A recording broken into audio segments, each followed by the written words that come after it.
வணக்கம். நான் டாக்டர் விஜி மோகன் பிரசாத், விஜிஎம் அறக்கட்டளை மற்றும் விஜிஎம் மருத்துவமனை கோவையின் சேர்மன். இன்னைக்கு உலகெங்கும் கொரோனா வைரஸ் இன்றைய நிலவரப்படி 2.6 கோடி மக்கள் பாதிக்கப்பட்டிருக்கின்றார்கள். இந்தியாவில் மட்டும் 40 லட்சம் பேர் பாதிக்கப்பட்டிருக்கின்றார்கள்.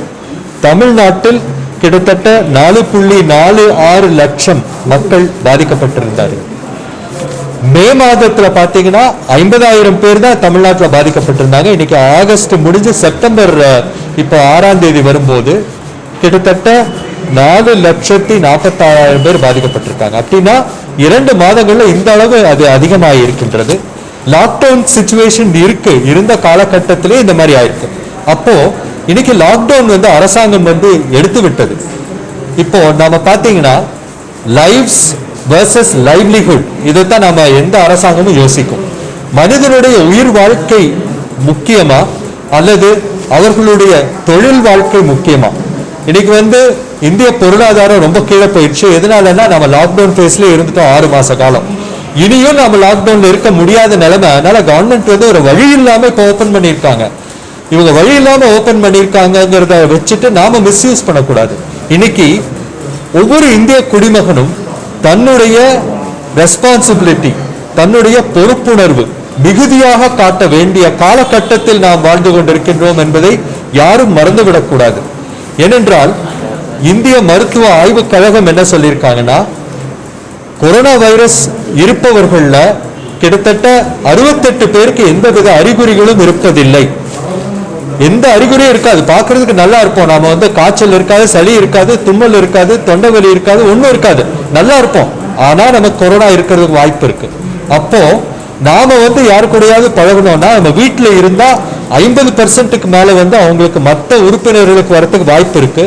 இதே வெளியே போய் நீங்க ஏதாவது நல்லது கெட்டதுல கலந்துக்கிட்டீங்கன்னா அதுலயுமே கிட்டத்தட்ட 14% நபர்களுக்கு, மற்ற நபர்களுக்கு நம்ம கிட்ட இருந்து பரவறதுக்கு வாய்ப்பு இருக்கு. அப்படிங்கறத இந்திய மருத்துவ ஆய்வுக் கழகம் தெளிவா காட்டியிருக்காங்க. உலக சுகாதார நிறுவனமும் இன்னும் ரிசர்ச் பண்ணிட்டு இருக்காங்க எவ்வளவு பெர்சன்டேஜ் பேஷண்ட்ஸுக்கு இது பரவுன்னு. ஒரு நபருக்கு கொரோனா இருந்தால் 7 to 9 நபர்களுக்கு கொரோனா பரவுவதற்கான அபாயம் இருக்கின்றது. அந்த கொரோனா தொற்று இருப்பவர்கள் அறிகுறி இல்லாதவர்களிருந்து பரவறதுக்கு வாய்ப்பு இருக்கு. அப்போ இது எப்படி தடுக்கிறது? அரசாங்கம் அவர்களால் முடிந்தவரை எல்லாம் பண்ணிட்டாங்க. இனிமே நாம தான் நம்மளை காப்பாற்றிக்கணும். ஒவ்வொரு தனி மனிதனும் முக கவசம் அணிவதன் மூலமாக கொரோனா பரவுவதை தடுக்க முடியும். இப்போ கொரோனா நோயாளி நம் முன்னாலே நிற்கின்றார் என்று வைத்துக் கொள்ளுங்கள். அவர் மாஸ்க் அணியாம, நானும் மாஸ்க் அணியாம இருந்தா எனக்கு இந்த கொரோனா வரதுக்கான வாய்ப்பு 70%. ஆனால் அவரும் மாஸ்க் அணிந்து நானும் மாஸ்க் அணிந்திருந்தால் 1%. அப்போ தெளிவா நமக்கு என்ன தெரியுதுன்னா, மாஸ்க் ஒன்று போட்டாலே நம்ம கொரோனா வருவதை தடுத்து விட முடியும். அதனால தான் இன்னைக்கு விஜிஎம் அறக்கட்டளையும் சர்வதேச ரோட்டரியும் இணைந்து எங்க ரோட்டரி மாவட்டம் 3201 கிழக்கு ரோட்டரி சங்கம் வாயிலாக இன்னைக்கு ஆரம்பிக்கிறோம். ஆனா இந்த ப்ரோக்ராம் இந்தியா முழுவதும் எல்லா ரோட்டரி உறுப்பினர்களும், எல்லா ரோட்ராக்ட் உறுப்பினர்களும் இதை எடுத்துக்கொண்டு செயல்படுத்த இருக்கின்றார்கள்.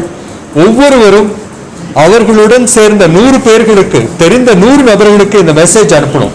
மாஸ்க்ங்கிறது mission against spread of corona virus. Mask அது எல்லாத்துக்கும் பரவணும். இப்போ தொலைபேசி வாயிலாக நாம் இதை பரப்புவோம். அடுத்தது நாங்கள் விஜிஎம் ஃபவுண்டேஷன்ல இலவசமா மாஸ்க் கொடுக்க போறோம். நாளைக்கு காலையில இருந்து வாக்கிங் ட்ராக், பார்க், இங்கெல்லாம் யாரு மாஸ்க் போடாம பப்ளிக் பிளேசஸ்ல வராங்களோ அவங்ககிட்ட மாஸ்க் கொடுத்து ரிக்வெஸ்ட் பண்ண போறோம். தயவு செய்து மாஸ்க் அணிந்து கொள்ளுங்க.